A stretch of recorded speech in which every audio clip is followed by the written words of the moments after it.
The statement was made that no court has ever previously second-guessed the FDA's judgment about access to a drug, right? And it's never second-guessed that.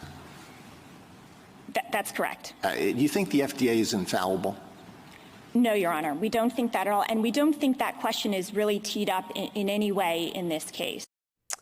Do you think the FDA is infallible? That was Justice Samuel Alito's question today in the Supreme Court case that could determine the future of medication abortion and also the future of drug approval in this country. The FDA, after all, is the federal regulatory agency that approves new drugs in the United States.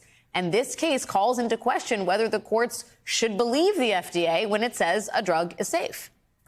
Justice Alito's skepticism there tells us a lot about the court's conservatives, and it suggests that they may be thinking about something much bigger than even abortion, namely whether conservatives are going after the regulatory state on whole.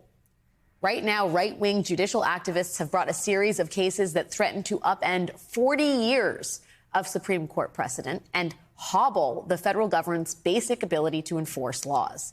Those lawsuits are trying to limit regulators' ability to enforce everything from laws against insider trading to laws that protect the food we eat and the air we breathe. Back with me are Carrie Baker and Dahlia Lithwick. Dahlia, let me first just talk to you about this case is obviously about mifepristone, but it really is about whether we believe the FDA, as Alito says, is it infallible? I mean, do you think this court is prepared to go get into it with Big Pharma? I mean, that's the question. It was very clear from Justice Alito's questions today, not only that he wants to second guess the FDA, but he really wants to stake a claim that, you know, the maker of these pharmaceuticals is money grubbing and greedy and doesn't want to know how dangerous their product is, so they won't do the studies. Like, there's a real kind of sly dig over and over again at Big Pharma. But Big Pharma is so profoundly arrayed against Judge Kaczmarek's crazy order, because you can't test drugs, you can't create drugs, you can't do anything if one person objecting in South Dakota can get the entire medication pulled. And so this is in some sense an easy case for a big business court that really wants Big Pharma to win. But I think under your question is this harder question, which is this entire term has been a kind of deregulatory juggernaut where the court keeps usurping to itself the power to decide what clean air looks like and decide, you know, how bureaus work and to decide, you know, how fishermen have to enforce fishing rules. And, you know, this is of a piece with that, this dripping contempt for federal regulation. And the most interesting moment, I thought, after Justice Alito said that question about, you know, are they infallible?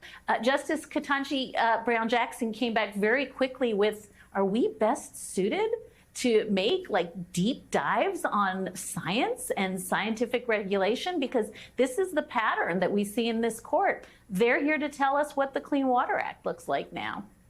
Yeah, I totally agree with you, Dahlia, that moment where it's like, wait, does Sam Alito know more about ulcer medications than the FDA? I mean, you know the history of this, Carrie. This drug has been regulated more than most drugs on the market. Is that fair to say? Absolutely. I mean, it's heavily restricted. The FDA has based all of their decisions on voluminous science. The idea that judges who have law degrees, who have no medical background, no research background, are better at assessing the science than the experts at the FDA is ridiculous. But that's the role they're trying to take for themselves. Dahlia, they're looking at the Chevron doctrine, which is the sort of foundational decision that undergirds a lot of regulatory power in the United States. It allows the federal government to basically do its thing, if you will, in layman's terms. Can you talk a little bit about what your expectations are for the ruling in that case? Because it had kind of massive effects on, you know, American life writ whole, much more than just one sort of single reproductive freedom issue. I mean, the Chevron doctrine is just a simple sort of rule that says we defer to agencies own interpretations of how their laws work. We don't second guess the experts and the scientists and the accumulated years of expertise because we're a bunch of judges in robes. And as Carrie just said, we don't know a lot of stuff. And as you said, that is on the chopping block this year. And in some sense, it comes hand in hand with the major questions doctrine, which is another doctrine that isn't a doctrine and has no sort of roots in anything shallower than sand. And it's another rule that the court has given itself that says if something is a big deal, for instance, President Biden's loan forgiveness plan last year, then we get to decide on that too. So we're seeing the court with this utter lack of humility go from agency to agency and pick off, as you said, the notion that agencies can enforce their own rules in ways that are reasonable. And even in some cases to say, oh, that's just too big a deal, and so we're going to decide on that too. It's a way of both kneecapping the federal government, how government works, and also of giving to the justices themselves almost unbounded authority to decide how we live. Yeah. I mean, Leonard Leo, who's in many ways the architect of this conservative court, says the hard left likes the administrative state because that's how basically they get their social safety net established. And that is who this court is going after in a big way, not even hiding its intentions. Dahlia Lithwick and Carrie Baker, thank you both so much for your time and expertise. Really appreciate it.